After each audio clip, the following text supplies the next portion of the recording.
Joining me is Bjorn Lomborg, former director of the Danish government's Environmental Assessment Institute, president of the Copenhagen Consensus, and author of international bestsellers on global warming such as False Alarm and The Skeptical Environmentalist.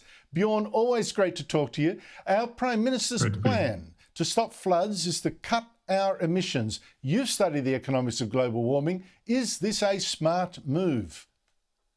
Well, you don't even need to study the economics of this. It's just simply not viable, as you point out. Look, even if Australia totally stopped all its emissions, this is not what's going to make a big difference. Of course, what will make a difference is that you have better flood defenses, you have better planning, that you have better prognoses, all of these smart things, which actually, if you go to the New South Wales website on this, they mention 9 different things, none of them which are climate. If you want to help people that are being flooded, you should obviously help them. You shouldn't try to change the weather slightly in 100 years incredibly ineffectively. It's not really rocket science.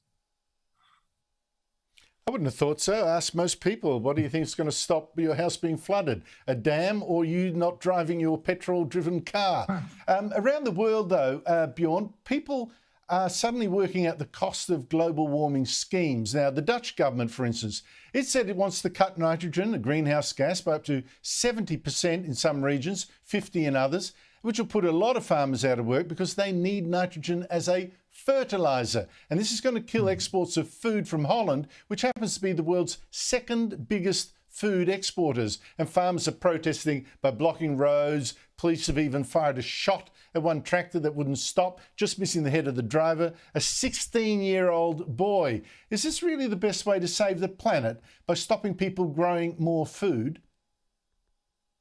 No, clearly it's not. And I think in some ways we need to recognize that the Dutch plans are mainly focused on actually nature preserving. It's also climate, but it's mostly a different kind of EU regulation. But it has the same background. What it tells you is we've signed up to something that sounds nice, but it turns out that it's incredibly costly. And now the government doesn't want to back down because it's been forced to do so through government and court action. And we're very likely to see the same thing with net zero promises. Remember, politicians blithely say, oh, we're going to go net zero, not caring at all that this will have a huge cost because they're not going to be in power when the cost actually turns out to be found out. But the reality is, both Bank of America, McKinsey shows us this is going to cost more than $5 trillion every year. This is more than 1/3 of the global tax intake that we're suddenly going to take from all the things we like, from schooling and healthcare and social transfers to spending on climate. People are not going to like that. People are not going to allow that. People are going to protest. And yet we may actually be stuck because politicians have promised to do so, and then they'll be forced by courts.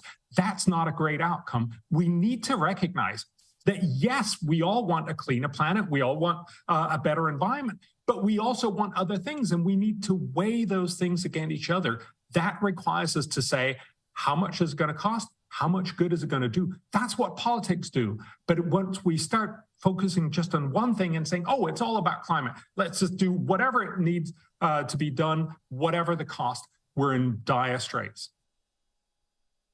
Well, I just also got to wonder who's going to grow the food that the Dutch farmers now can't, and at what cost to their environment.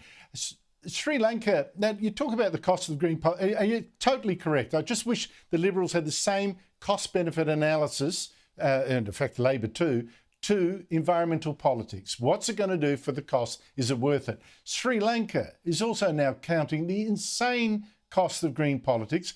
Its government banned man-made fertilisers as well, devastated Sri Lanka's crops of tea and rice, and that, plus the COVID bans that hit tourism, they've destroyed the country's economy. Protesters on the weekend got so angry they can't get food, they stormed the home of the president, occupied his swimming pool as well, forcing the president to flee the country. The Prime Minister's also quit. Saving the planet, Bjorn Lomborg, seems to come at a terrible price for humans. Absolutely. Look, we need food, and food is necessary in order to make sure we don't get all these famines that are likely to happen, partly because of the invasion of Ukraine. And that requires fertilizer. Fertilizer is produced with mostly fossil fuels, mostly gas. And yet, for instance, the EU sits blithely in discussions with the developing world and say, no, we can't actually do that because of our climate promises. You just showed that Sri Lanka actually went organic. A poor country that is totally reliant on being able to produce more food. You do that with more fertilizer, yet they told everyone, no, we're just not going to do that. Sort of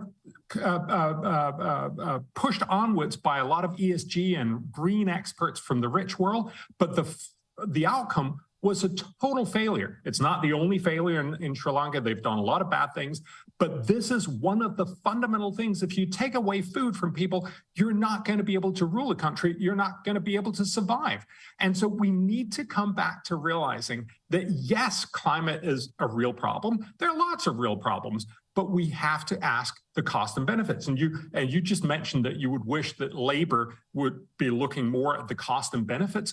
The truth is that eventually all political parties will have to look at the cost and the benefits, because populations are not going to be willing to accept costs that are so high that what most of politicians are actually promising. Remember, in the US, it's now likely that the average person by 2050 will be paying, if Biden's promises actually came true, would be paying in the order of $12,000 per person per year.